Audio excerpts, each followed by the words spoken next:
also inscribed with much deeper cultural and political importance. A World Cup without Argentina isn't good.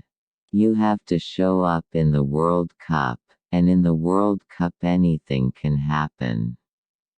A World Cup without Argentina and without Messi would be a catastrophe. When there is a World Cup, the world stops, the country stops, everyone is hugging each other, whether old or young, everyone stops just to enjoy the football. The World Cup is a very important way to measure the good players and the great ones. It is a test of a great player. Every player dreams of winning the World Cup, and there are very few who are fortunate enough to actually do it. One thing is for sure, a World Cup without me is nothing to watch. Brazil goes into every World Cup expecting to win, so when it is in Brazil it is expected even more. You can't understand what the World Cup means to our country. Everybody in Argentina can remember the hand of God in the England match in the 1986 World Cup. Now, in my country, the hand of God has brought us an Argentinian Pope. The beauty of the World Cup is that while 32 countries get to cheer for their respective teams, the event also affirms a global pluralism. It is as much a festival of cultural multiplicity as it is a competition featuring some of the best athletes in the world. To go to a World Cup is a dream come true, and I can claim to have experienced that 4 times. It's impossible to describe Messi. I like him so much, and I always say I feel so sad because he never won the World Cup with Argentina. It is an award he deserves because a world-class player like him must be a world champion.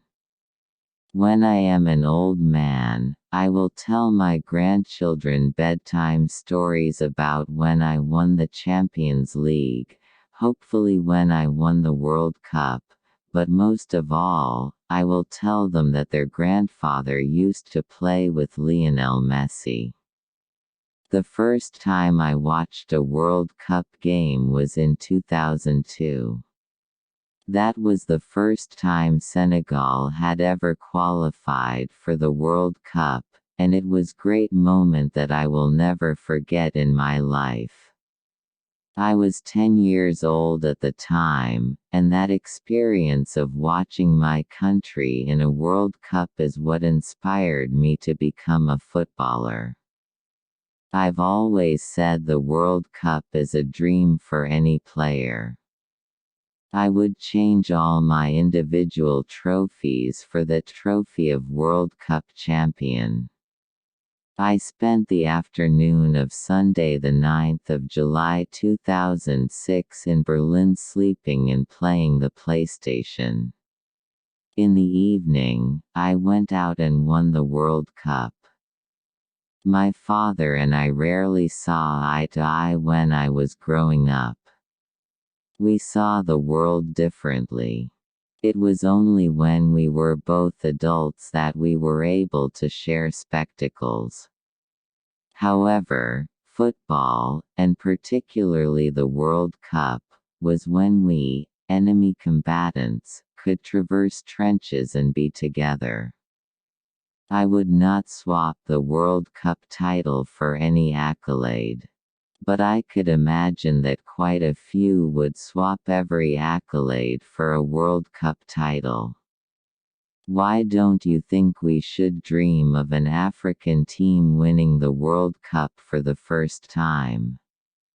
People never allow this thought to cross their minds, and it is shameful.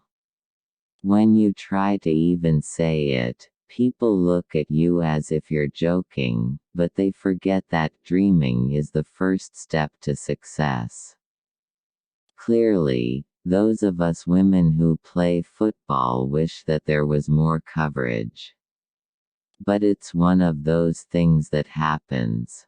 Every year the level is getting higher, and I think we surprise a lot of people when the world focuses its attention on the World Cup or the Olympics final. The dream of every footballer and why we train and work is to reach the top, and a World Cup is the top. If you can't play under pressure, you shouldn't be at a World Cup. You can play basketball and have a magic night and score 40 points with your teammates and win the game. There are favorites for the World Cup, but you can't guarantee Germany, Spain, or Brazil will win, but here, everyone can guarantee that Mercedes or Ferrari will win the race, and this is very sad for the sport. I will be a World Cup winner.